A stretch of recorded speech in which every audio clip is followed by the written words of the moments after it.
मयाध्यक्षेण प्रकृतिः सूयते सचराचरम्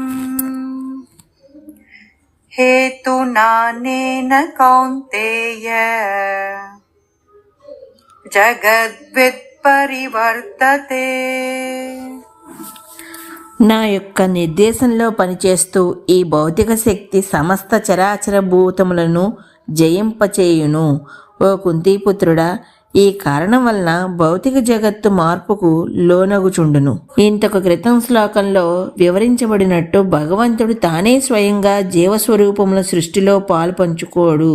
తన యొక్క వివిధములైన శక్తులు మరియు వివిధ పనుల కోసం నియమింపబడిన జీవాత్మలు ఆయన ఆధీనంలో ఆయన పనులు చేస్తూ ఉంటాయి. ఉదాహరణకి, ఒక దేశ రాష్ట్రపతి తన ప్రభుత్వంలోని అన్ని పనులను తానే స్వయంగా చేయడు. ఆయన కింద అనేక విభాగాలు, వాటి పనులు నిర్వహించే అధికారులు ఉంటారు. అయినా ఆయన ప్రభుత్వం యొక్క జయాపజయములను ఆయనకు ఆపాదిస్తారు. ఇది ఎందుకంటే తన అధికార పరిధిలో ప్రభుత్వాధికారులను తానే పురమాయిస్తాడు కాబట్టి. అదేవిధంగా ప్రప్రథమంగా పుట్టిన బ్రహ్మం మరియు భౌతిక శక్తి ఈ యొక్క సమస్త జీవరాశుల సృష్టిని నెరవేర్చుతారు. వీరు భగవంతుని అనుమతి ప్రకారమే పనిచేస్తారు కాబట్టి ఆయన్ను సృష్టికర్త అని కూడా అంటారు.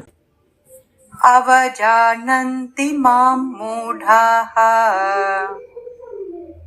మానుషీం తనుమాశ్రితం పరం భావమజానంతో మమ భూతమహేశ్వరం. నేను నా సాకార మానుష్య రూపంలో అవతరించినప్పుడు మూఢులు నన్ను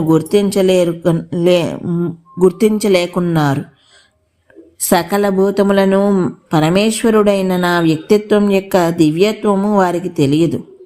మంచి ఉపాధ్యాయులు ఒక్కోసారి తమ విద్యార్థులను వారి నిర్లక్ష్య ధోరణి నుండి బయటకు లాగి లోతుగా ఆలోచింపచేయటానికి కఠినమైన పదాలు ఉపయోగిస్తారు.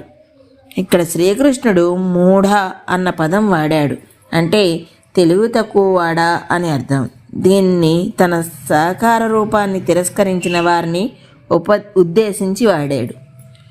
భగవంతుడు నిరాకారుడు మాత్రమే, సుగుణ సాకార రూపంలో రాలేడు అని చెప్పేవారు భగవంతుడు సర్వసమర్థుడు, సర్వశక్తిమంతుడు అనే నిర్వచనానికి విరుద్ధంగా చెప్పేవారే. పరమేశ్వరుడే ఈ యొక్క వివిధ స్వరూపాలు, ఆకృతులు, రంగులతో నిండిన జగత్తును సృష్టించాడు. ఆయనే ఈ అసంఖ్యాకమైన జీవస్వరూపాలను సృష్టించే అద్భుతమైన కార్యం చేసినప్పుడు తన కోసం ఒక రూపాన్ని సృష్టించుకోలేడా? లేదా భగవంతుడు ఇలా చెప్పాడా, నాకు ఒక వ్యక్తిగత స్వరూపంలో వ్యక్తమయ్యే శక్తి లేదు, నేను కేవలం నిరాకార కాంతిని మాత్రమే అని. ఆయన ఒక సాకార స్వరూపం తీసుకోలేడు అని చెప్పటం ఆయన్ను అసంపూర్ణుడిగా చేస్తుంది.